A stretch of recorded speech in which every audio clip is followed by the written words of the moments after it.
On pense rarement à notre réseau électrique, ce géant invisible qui alimente nos vies, n'est-ce pas?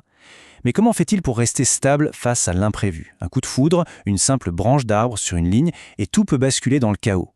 Et pourtant, au cœur même de ce désordre, il se cache un ordre mathématique d'une élégance folle. Une méthode qui transforme le chaos en quelque chose de parfaitement prévisible. C'est ce secret bien gardé de nos réseaux électriques qu'on va explorer ensemble. Alors, voilà notre feuille de route. On va d'abord bien cerner le problème, le déséquilibre.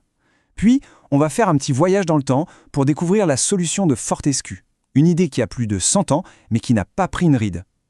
Ensuite, on verra les 3 fameuses composantes qui se cachent derrière le chaos, avant de mettre tout ça à l'épreuve avec un cas bien pratique.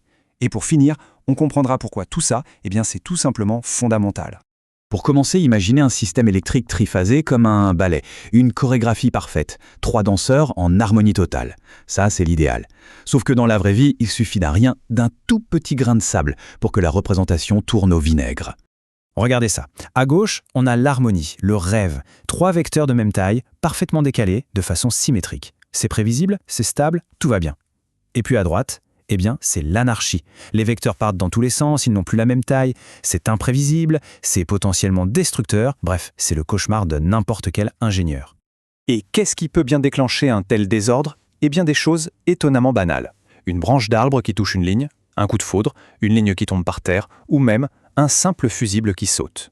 Chacun de ces petits incidents transforme un système parfaitement prévisible en une véritable énigme. La question c'est, comment on fait pour analyser cette pagaille et protéger un réseau tout entier? C'est là qu'un certain Charles Legeyt Fortescue entre en scène. On est en 1918. Au milieu du bruit des machines, des premières grandes centrales électriques, il a eu une idée. Une idée qui allait changer à jamais notre façon de voir les réseaux électriques. Ce que Fortescue a mis au point en 1918, c'était bien plus qu'une simple formule. C'était une révolution dans la façon de penser. Et le plus incroyable, c'est qu'aujourd'hui, plus de 100 ans après, cette même méthode reste la pierre angulaire de la protection de nos réseaux électriques partout dans le monde. Et son idée de génie, la voici. Franchement, elle est d'une simplicité déconcertante. Il a postulé que n'importe quel système, aussi chaotique et déséquilibré soit-il, pouvait être vu comme la simple addition de 3 systèmes, eux, parfaitement équilibrés et prévisibles. C'est une façon de trouver de l'ordre au milieu du désordre. Bon, alors c'est quoi ces fameuses 3 briques de construction parfaitement équilibrées? Allons les découvrir une par une. Ce sont elles qui, une fois qu'on les assemble, peuvent recréer n'importe quel type de déséquilibre.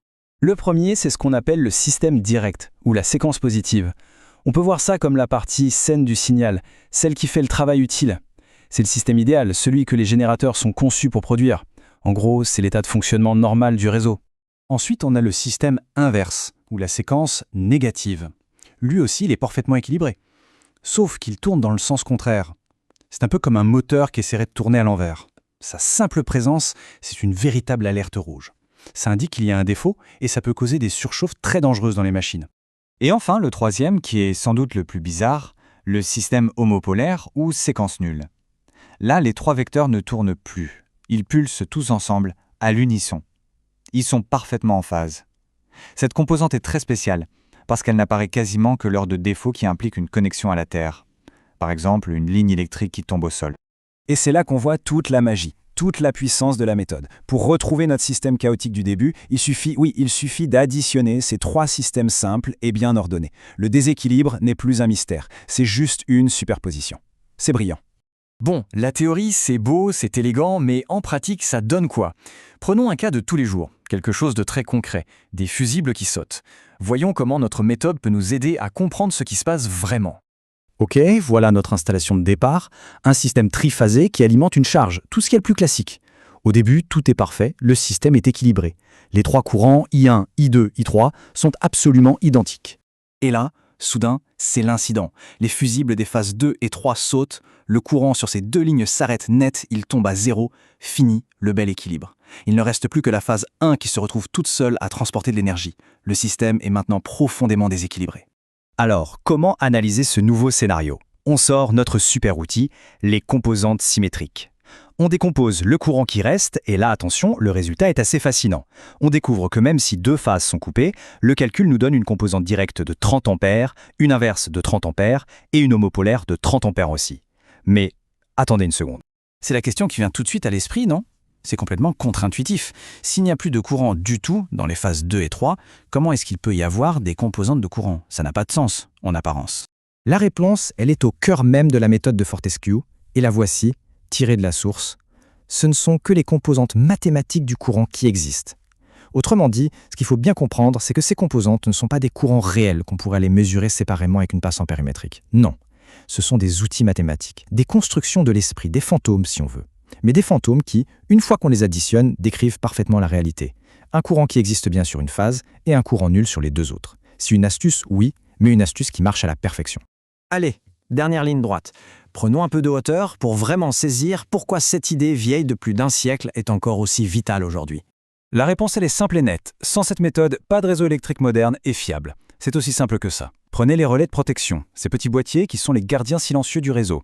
Ils utilisent en permanence les composantes symétriques pour diagnostiquer, en une fraction de seconde, la nature exacte d'un défaut. Grâce à cette analyse, ils peuvent isoler uniquement la partie défaillante du réseau, protégeant tout le reste et nous permettant de retrouver le courant le plus vite possible et en toute sécurité.